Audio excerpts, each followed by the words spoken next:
Desde el principio de los tiempos, la existencia ha flotado como un vasto escenario silencioso, un teatro cósmico que carecería de toda significación si no fuera por la presencia de aquellos seres capaces de percibirlo. Es una profunda verdad que sin la presencia de los seres vivos, la vida misma no tendría un lugar real donde hospedarse.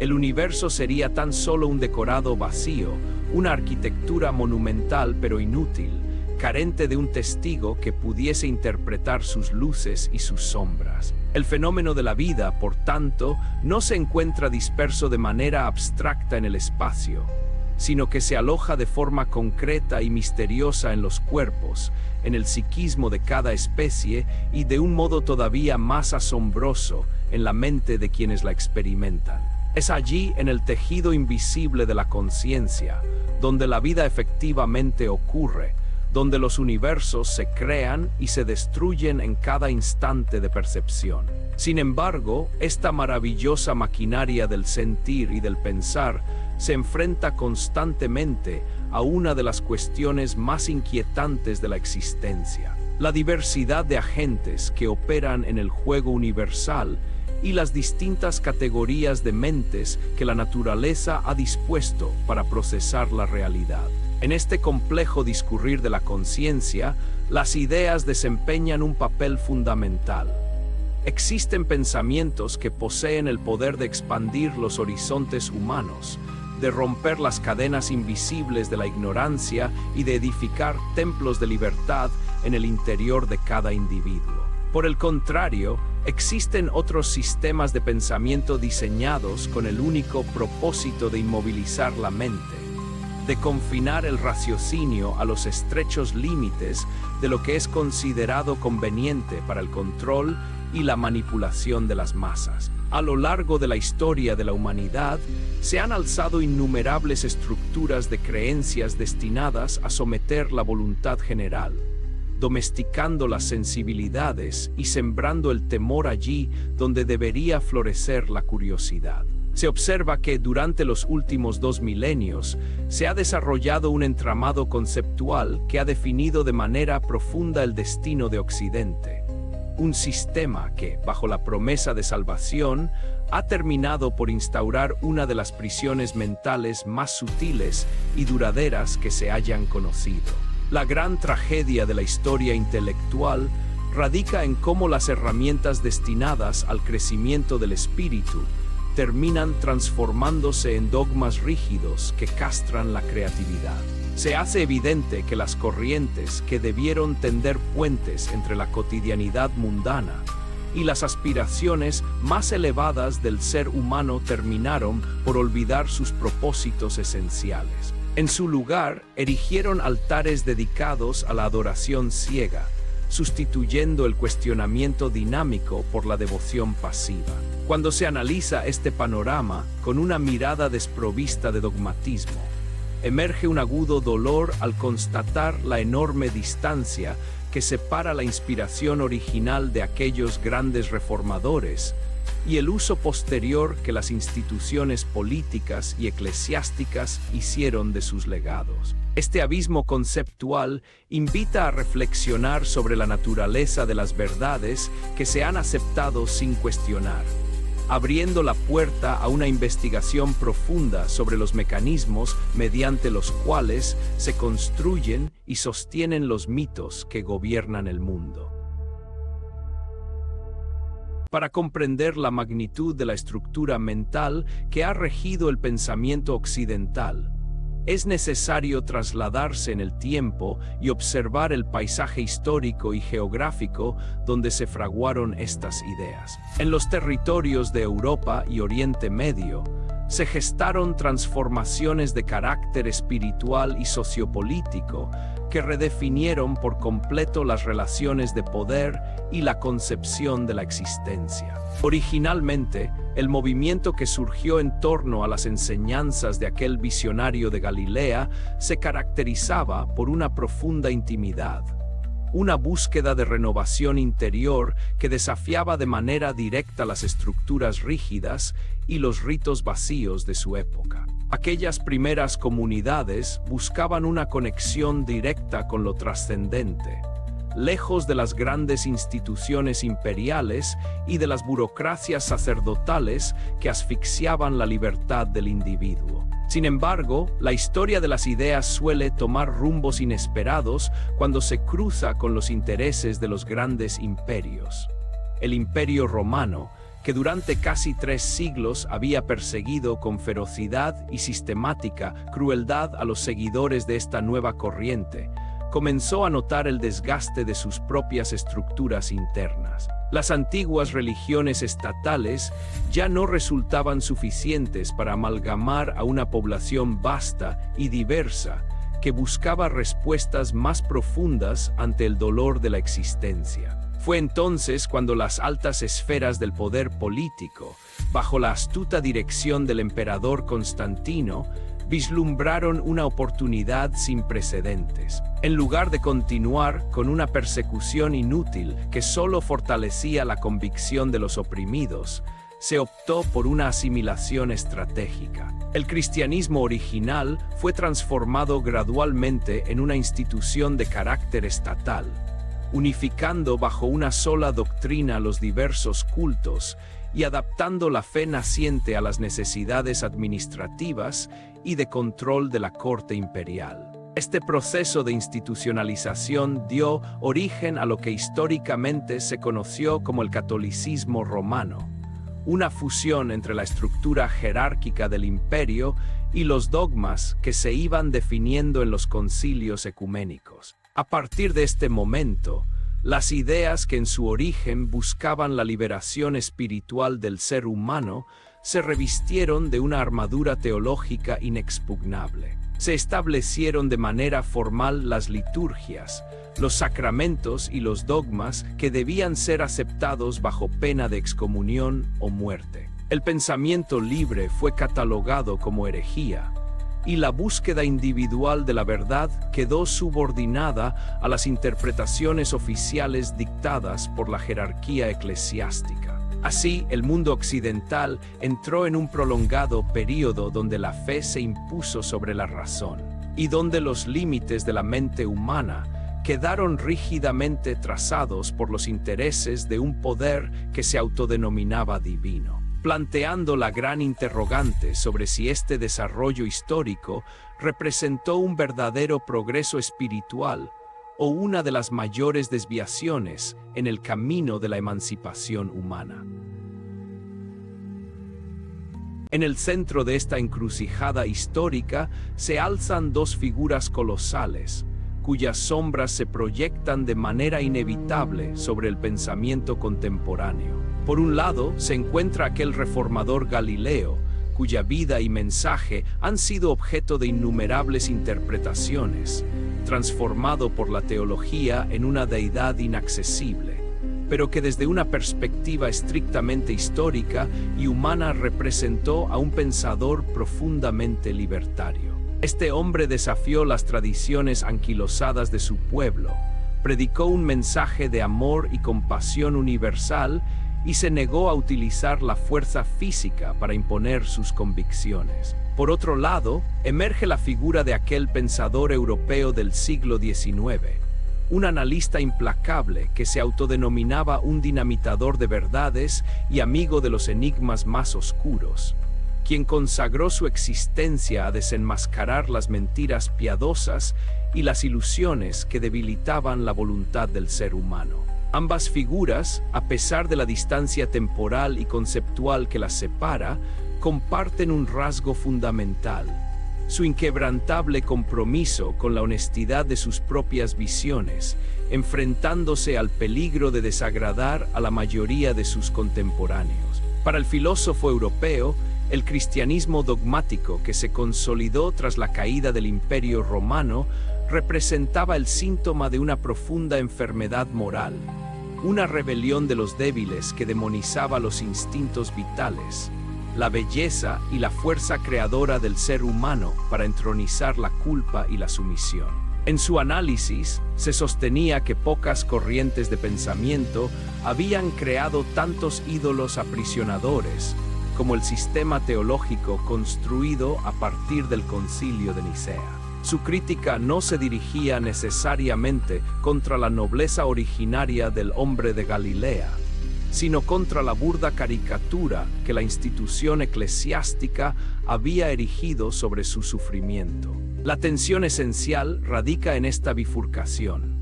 Mientras el reformador Galileo invitaba a una sumisión amorosa a un principio creador que él consideraba paternal, el crítico europeo advertía que dicha sumisión, cuando es mediada por instituciones corruptas y dogmas absurdos, termina por castrar la lucidez y la salud mental de la especie humana. El choque entre la fe incondicional y la sospecha radical establece el escenario donde se debate el destino de la conciencia moderna. A través de este contraste, se empieza a vislumbrar cómo el legado original de un soñador fue desfigurado para construir una de las herramientas de dominación psicológica más eficaces de la historia, obligando a los observadores imparciales a examinar con rigor los cimientos sobre los cuales se ha edificado la moral de Occidente. El engranaje de esta maquinaria de control espiritual no se construyó de la noche a la mañana, sino que requirió de una sofisticada elaboración teológica que comenzó poco después de la desaparición física del maestro Galileo. Se observa que la transición de un mensaje basado en la ética del amor y el perfeccionamiento interior hacia una doctrina estructurada de salvación fue impulsada de manera decisiva por un personaje que jamás conoció en persona al reformador original. Saulo de Tarso, posteriormente conocido en la tradición como Paulo. Este hombre de mente brillante y temperamento inflexible, tras una conversión dramática en su camino a Damasco, asumió la tarea de universalizar el movimiento, pero lo hizo impregnándolo de conceptos teológicos ajenos a las enseñanzas directas que se habían transmitido en los valles de Galilea. Fue Paulo quien formuló con rigor las doctrinas de la salvación por la fe y la justificación teológica, estableciendo que la redención humana no dependía de la transformación ética del individuo o de sus obras de compasión, sino de la creencia ciega en la resurrección y en el carácter divino del crucificado. Esta sutil desviación de enfoque desplazó la atención desde el ejemplo de vida humano hacia el dogma abstracto. El mensaje original, que instaba a los seres humanos a despertar su propia divinidad interior a través del amor activo, fue reemplazado por la exigencia de una sumisión absoluta a un plan divino incomprensible. El catolicismo posterior adoptó esta teología paulina como su base fundamental, pues resultaba infinitamente más útil para la cohesión del imperio y la obediencia de los súbditos que la impredecible y revolucionaria libertad propuesta por el maestro Galileo. La gravedad de este giro histórico radica en que se consolidó una estructura donde la institución eclesiástica se autoproclamó como la única intermediaria legítima entre la humanidad y la divinidad. Al definir la existencia humana como una consecuencia inevitable de un pecado original cometido en los albores de la creación, se introdujo una herida de culpabilidad perpetua en el psiquismo de las personas. La única forma de sanar esta herida y evitar la condenación eterna era someterse de manera incondicional a los sacramentos y ritos administrados por la Iglesia. De este modo, las bases de la libertad mental quedaron sepultadas bajo una montaña de dogmas, encadenando el desarrollo espiritual y científico de las sociedades a los intereses de una jerarquía que penalizaba severamente cualquier intento de pensamiento independiente. Las consecuencias de esta rígida sistematización teológica se manifestaron a lo largo de siglos de oscurantismo intelectual y sufrimiento humano en el continente europeo. Los dogmas y los ídolos creados por la Iglesia no eran simples abstracciones metafísicas. Tenían un impacto directo y devastador en la vida cotidiana de las personas, regulando desde sus prácticas íntimas hasta sus investigaciones de carácter científico. Se constata con profunda preocupación cómo la prohibición del uso normal de métodos de prevención sanitaria, dictada por interpretaciones teológicas viciadas, ha contribuido históricamente a crisis de salud pública y problemas de superpoblación en diversas regiones del planeta, especialmente en aquellas donde la falta de educación y la influencia religiosa limitan la autonomía de las personas. Este afán de control se extendió con la misma vehemencia hacia el ámbito de la ciencia y el saber racional.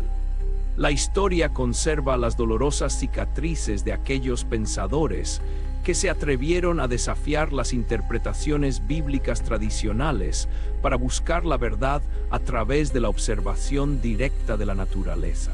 Un claro ejemplo de esta intransigencia dogmática fue el proceso inquisitorial en el continente europeo contra Galileo Galilei, un científico de indiscutible genialidad que fue humillado y obligado a retractarse de sus descubrimientos astronómicos, porque estos contradecían la cosmología geocéntrica sostenida por las autoridades eclesiásticas de su época. Que la institución haya tardado 4 siglos en pedir disculpas públicas por haber infernizado la vida de un hombre sabio revela la lentitud exasperante y la resistencia al cambio de las estructuras basadas en el dogmatismo.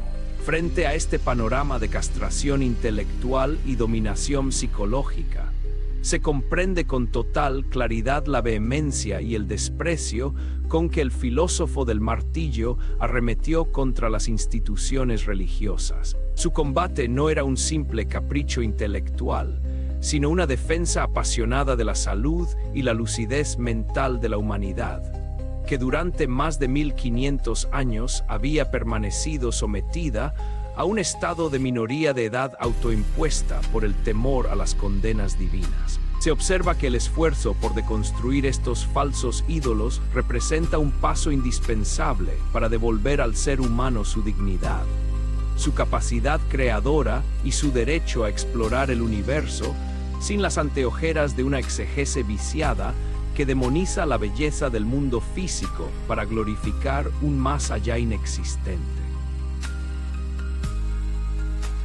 Al profundizar en las raíces de este conflicto teológico, se descubre una paradoja aún más inquietante que afecta la coherencia misma del mensaje transmitido por el reformador de Galilea. Se constata que, a pesar de la universalidad y la altura ética de su propuesta amorosa, este hombre de origen judío permaneció estrechamente vinculado a las escrituras tradicionales de su pueblo. En aquellos textos sagrados se describía un diseño profético sobre un Mesías todopoderoso que debía venir en representación de un Dios celoso y temible.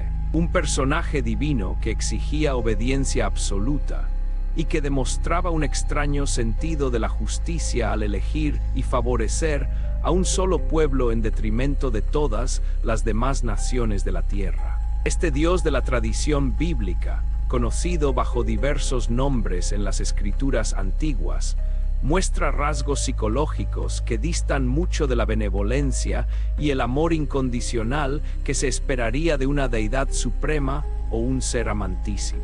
Se trata de un personaje divino que se complace en el temor de sus fieles, que castiga con severidad las transgresiones y que impone normas de sumisión que resultan sumamente difíciles de conciliar con una espiritualidad verdaderamente libre y universal. Es en este punto donde la opción del reformador Galileo se torna sumamente controversial, al invitar a la humanidad a someterse al control de este Dios bíblico, al que él llamaba su Padre.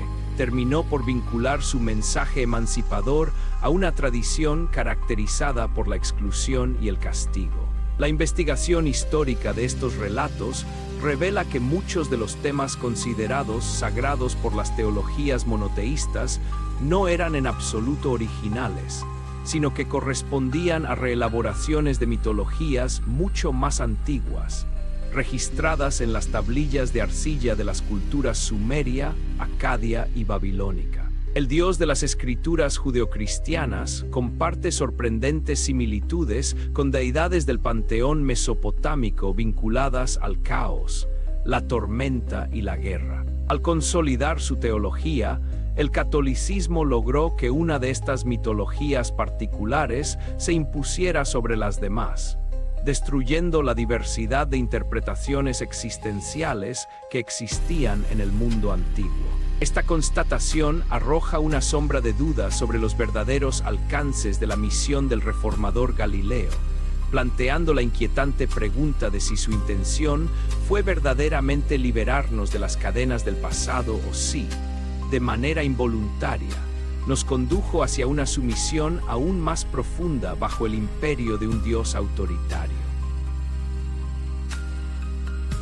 Para valorar con justicia el impacto de esta deriva teológica, conviene contrastarla con el vibrante panorama intelectual que se desarrollaba en el mundo clásico antes de la hegemonía del pensamiento dogmático. Se observa que, durante más de 7 siglos, el pensamiento helénico en Europa había mantenido una dura y lúcida batalla para emanciparse de las antiguas creencias mitológicas sistematizadas por los poetas del pasado. Los filósofos de la antigüedad clásica buscaban sustituir los caprichos de los dioses del Olimpo por una comprensión racional de la naturaleza, utilizando el debate racional y la observación como herramientas fundamentales para alcanzar la libertad del psiquismo humano. Esta noble búsqueda de la verdad, basada en la razón y la armonía cósmica, se vio bruscamente interrumpida por la expansión del cristianismo dogmático. En lugar de continuar por la senda de la madurez intelectual iniciada por los antiguos griegos, el mundo occidental experimentó un profundo retroceso al verse obligado a aceptar una fe basada en la sumisión incondicional y en el temor al castigo divino. La rica diversidad del pensamiento filosófico fue aplastada por la uniformidad de un credo estatal que consideraba la curiosidad científica como un pecado de soberbia y la búsqueda del placer natural como una manifestación demoníaca. La gravedad de este quiebre histórico radica en que la humanidad cambió un camino de progresiva maduración intelectual por una dependencia infantil de las verdades reveladas. Las grandes preguntas sobre el origen del cosmos y la naturaleza de la moral,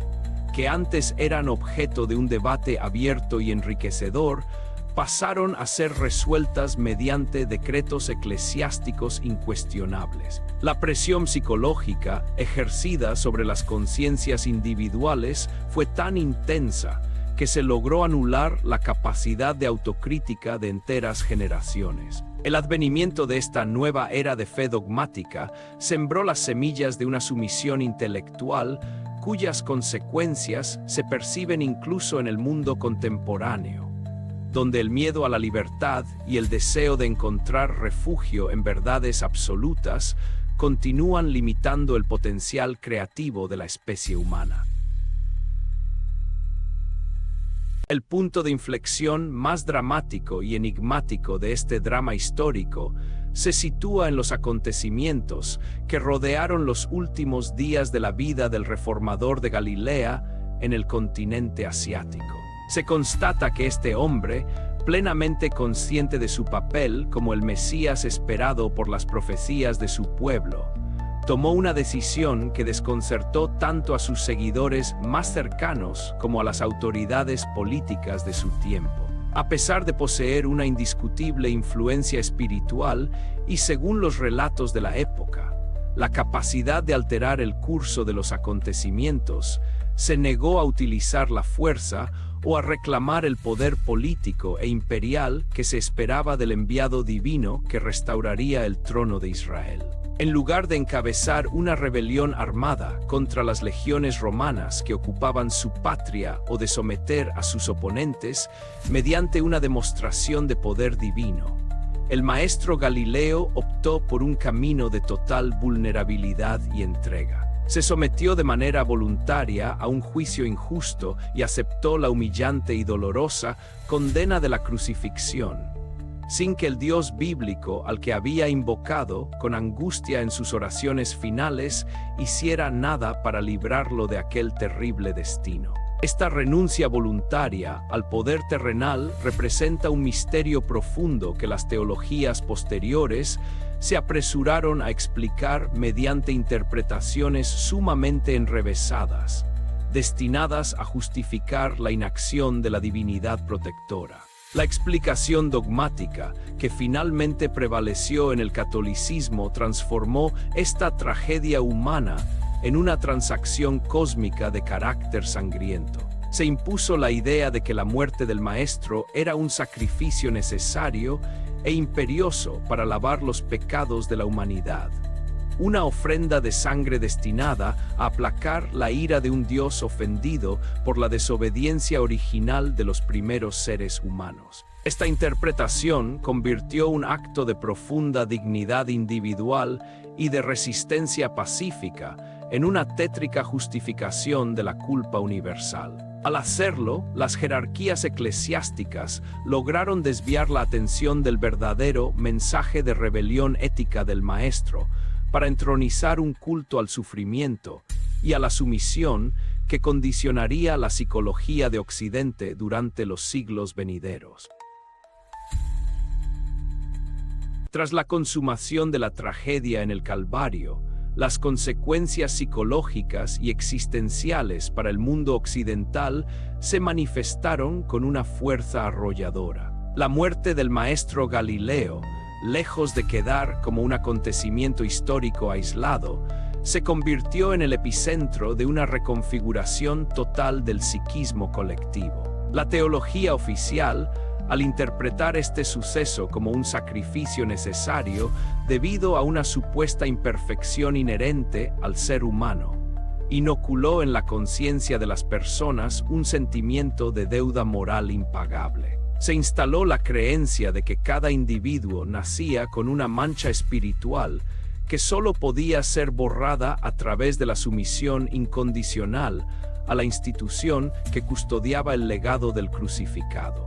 Este sentimiento de culpabilidad originaria generó un estado de constante ansiedad existencial en la población. La vida terrenal, con todas sus bellezas, sus placeres y sus dolores naturales, fue rebajada a la condición de un mero período de prueba, un valle de lágrimas donde el ser humano debía expiar sus faltas y reprimir sus instintos para hacerse digno de una salvación ultraterrena. Las fuerzas vitales de la alegría, la autoafirmación y la creatividad dionisíaca fueron proscritas y catalogadas como tentaciones del gran enemigo invisible, el diablo, un ídolo terrorífico creado expresamente para mantener a los fieles en un estado de perpetua dependencia de los consuelos eclesiásticos. El vacío dejado por la pérdida de la soberanía individual fue llenado por una sofisticada red de control conductual y emocional administrada por el clero. La confesión obligatoria de los pensamientos íntimos, la imposición de penitencias y el temor constante al castigo eterno en el más allá operaron como herramientas de domesticación mental sumamente eficaces. De esta manera, el espíritu humano quedó atrapado en un laberinto de temores y esperanzas ilusorias, perdiendo la capacidad de confiar en sus propios juicios y en el valor intrínseco de su existencia. Se inició así un prolongado período donde el silencio de la razón permitió el florecimiento de una obediencia ciega que asfixió las manifestaciones más nobles y audaces de la naturaleza humana. A medida que los siglos transcurrían y la influencia de esta teología se consolidaba en las estructuras sociales de Europa, se hizo evidente que el modelo de ser humano promovido por estas instituciones era el de un individuo sumiso, carente de iniciativa y dependiente de una voluntad externa para resolver los problemas de su existencia. Se popularizó una cultura de la resignación pasiva, expresada en fórmulas cotidianas que delegan toda responsabilidad individual en la figura de la divinidad. Frases como las que atribuyen todo acontecimiento a la voluntad divina, o las que esperan que un poder superior resuelva los conflictos humanos, se convirtieron en el refugio común de una población que había sido despojada de su propio poder creador. Esta actitud de entrega pasiva representa, en el fondo, una abdicación de las responsabilidades más elementales de la vida. Al asumir que un Dios providencial se encarga de dirigir cada detalle de la historia humana, el individuo se sitúa en un cómodo pero mediocre estado de irresponsabilidad. La búsqueda activa de soluciones racionales a los problemas de la pobreza, la enfermedad y la injusticia social fue postergada con frecuencia en favor de oraciones repetitivas y peticiones de milagros. Las instituciones eclesiásticas alentaron esta actitud de rebaño, pues un pueblo convencido de su propia impotencia resulta infinitamente más fácil de gobernar y de mantener bajo la obediencia dogmática. El análisis crítico de esta realidad revela que la fe ciega y la resignación no constituyen virtudes espirituales, sino mecanismos de defensa psicológicos frente al miedo que produce la libertad y la incertidumbre de la existencia. Al delegar el destino personal y colectivo en manos de una entidad invisible, la humanidad ha postergado durante demasiado tiempo su propia maduración. El despertar de esta postración exige un cambio profundo de perspectiva, una transición desde la comodidad de las verdades impuestas hacia la audacia de asumir la propia vida con todas sus consecuencias, reconociendo que la existencia no se resuelve por la intervención de un poder externo, sino por el esfuerzo consciente y la creatividad de los propios seres humanos. La superación de este estado de adormecimiento mental requiere una profunda reciclaje de los valores que han sostenido la moral occidental durante los últimos 2 milenios. Se hace necesario comprender que la vida no es un fenómeno pasivo que se desenvuelve de manera automática, sino un proceso dinámico que exige de manera constante nuevas informaciones, posturas valientes y una audacia que la naturaleza humana pocas veces se atreve a emplear. En este sentido, la propuesta de un espíritu dionisíaco, caracterizado por la afirmación gozosa de la existencia, la creatividad sin límites y la aceptación de los desafíos del mundo real, se presenta como una alternativa infinitamente más saludable que la fe ciega sustentada en rezos interminables. Los partidarios de la sumisión dogmática suelen descalificar los impulsos creativos e independientes, argumentando que conducen al error y al caos moral. Sin embargo, lo que estos sectores defienden en realidad es el mantenimiento de una falsa zona de confort, una mediocridad apaciguada donde se evita el dolor del cuestionamiento a cambio de una seguridad ilusoria. Quienes se refugian en la repetición de verdades de siempre incurren en un sesgo de confirmación que les impide percibir la fealdad existencial de su propia sumisión. La verdadera evolución de la conciencia humana no se logra mediante la repetición de dogmas milenarios, sino a través de la búsqueda incesante de nuevos conocimientos que expandan nuestra comprensión de la realidad. La gran tarea que se presenta ante la humanidad contemporánea es la de desmontar los altares de aquellos ídolos vacíos que aún condicionan el pensamiento y limitan la libertad. Esto no implica necesariamente despreciar la profunda inspiración ética o la sensibilidad de los grandes reformadores de la historia, sino liberar sus legados de las interpretaciones enfermizas y de las manipulaciones políticas que los transformaron en herramientas de opresión. Al recuperar la soberanía sobre la propia mente y asumir la responsabilidad de construir los propios valores, el ser humano da el primer paso hacia una verdadera emancipación espiritual, una madurez que no teme a la incertidumbre y que celebra la vida como una obra de arte en constante creación. Al llegar al final de esta profunda reflexión sobre la creación de ídolos y el destino de la conciencia humana, emerge una certeza luminosa que invita a la acción y a la transformación interior. Se comprende que el legado de figuras tan disímiles como el visionario Galileo y el implacable crítico europeo no deben ser utilizados para construir nuevas prisiones dogmáticas, sino como faros de honestidad intelectual que nos impulsen a explorar los abismos de nuestra propia interioridad. La verdadera utilidad de sus propuestas radica en su capacidad para cuestionar las verdades heredadas, obligándonos a revisar de manera constante las bases de nuestras convicciones. La existencia humana adquiere su verdadero valor cuando se despoja de las vestiduras de la culpa y de la sumisión infantil para vestirse con la dignidad de la autocrítica y la creación activa.